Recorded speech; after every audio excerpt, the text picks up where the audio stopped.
나무아미타불, 나무아미타불, 나무아미타불. 반갑습니다. 오늘의 본문 제목은 장자의 빈궁한 아들, 장자의 빈궁한 아들, 거부장자의 가난한 아들, 이런 제목으로 말씀드립니다.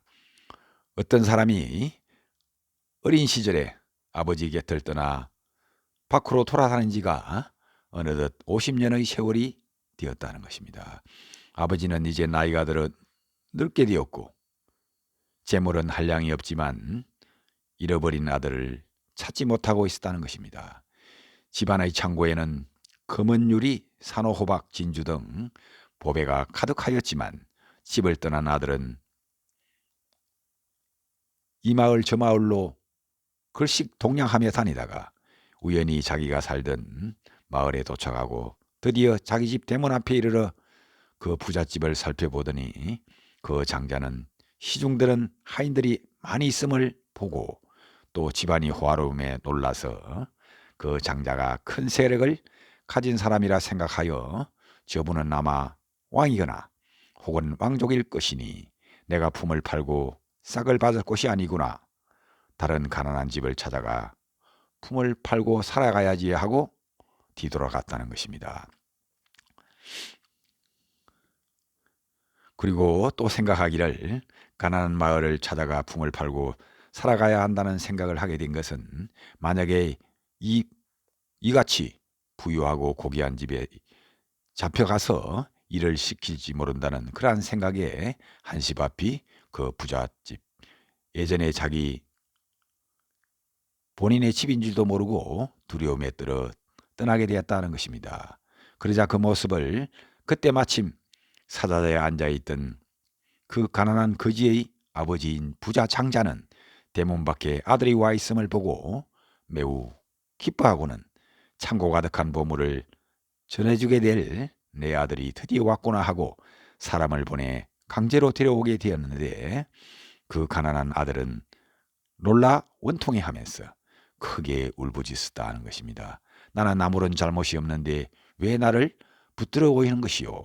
그 충격에 그만 그 가난한 아들은 기절에 쓰러지게 되었고 냉수를 부어 깨어나게 하고 마음이 용렬함을 즉 마음이 소심함을 안 장자는 그대로 그 가난한 아들을 집 밖으로 가도록 그냥 두었다는 것입니다.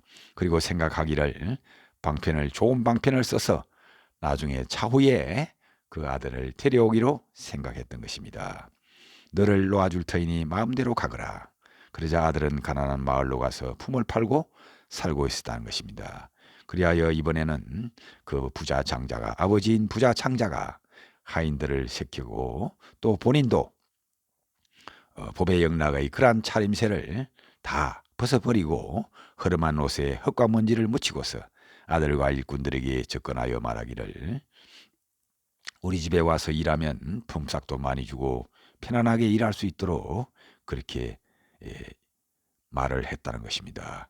그리고 그 가난한 아들이 부잣집에 와서 여러 하인들과 함께 일하는 모습을 보고 그 부자 장자가 하시는 말씀이 그대들은 부지런히 일하고 게으르지 말라.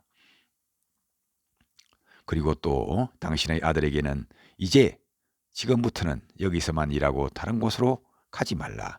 품삯도 차츰 올려주고 할 터이니 마음을 편안하게 하고 생활하라라고 말하는 것입니다.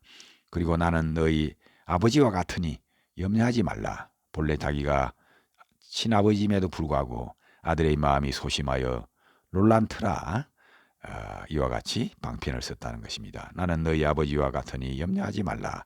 나도 너를 친아들처럼 생각하겠다라고 방편을 썼다는 것입니다. 점차 이와 같이 신뢰를 쌓고 서로 믿음이 통해 어느덧 세월이 흘러 신뢰를 쌓게 되었다는 것입니다. 그리고 세월이 흘러 어느덧 그 부자 장자도 병이 나고 죽을 때가 얼마 남지 않아서 그 아들을 불러서 말하기를 나에게는 검은 보배가 많아 창고마다 가득하니 그 속에 있는 재산이 얼마인지 네가 알고 받고 줄 것도 모두 네가 도맡아서 처리하라 말하는 것입니다. 나의 마음이 이러하니 너는 내 뜻을 잘 받들으라. 왜냐하면 이제는 나와 네가 다를 것이 없으니 더욱 조심해서 소홀하거나 실수하지 않도록 하여라라고 말하는 것입니다. 처음에 부잣집을 방문했을 때는 마음이 소심하여 마음이 용렬하여 기절하기까지 하였는데 어느덧 부자 장자와 그 가난한 아들이 서로 신뢰가 통하고 오랫동안 생활한 나머지 이제는 그 창고의 보배까지 맡길 수 있게 되었다 하는 것입니다.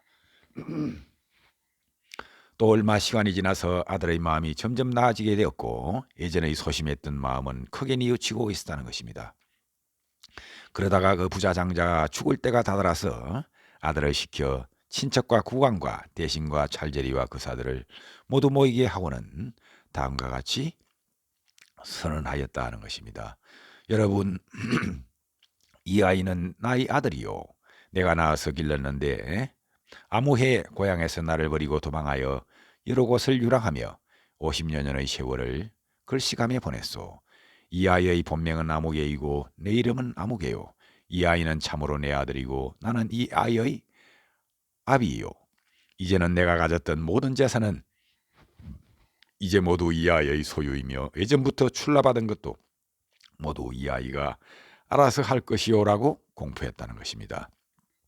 이때 가난한 아들은 아버지의 말을 듣고 크게 환희하면서 기뻐하면서 뜻밖의 일이라 생각하며 놀랐다는 것입니다. 이 비유는 부처님의 일대 교설을 화엄시, 아함시, 반등시, 반야시, 법화시의 오시로 구분하여 비유 설법한 것을 말한 것입니다. 아버지는 바로 열의 부처님이고 가난한 아들은 부처님의 제자 성문영각의 비유에서 하신 말씀입니다.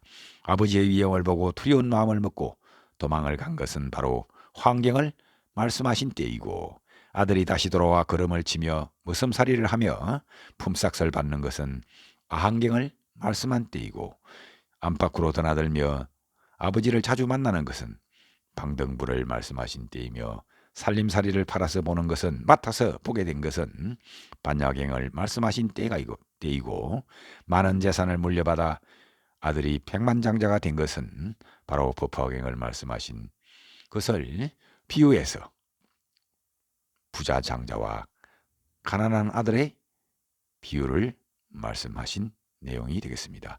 감사합니다. 나무 아미타불, 나무 아미타불, 나무 극락도사 아미타불.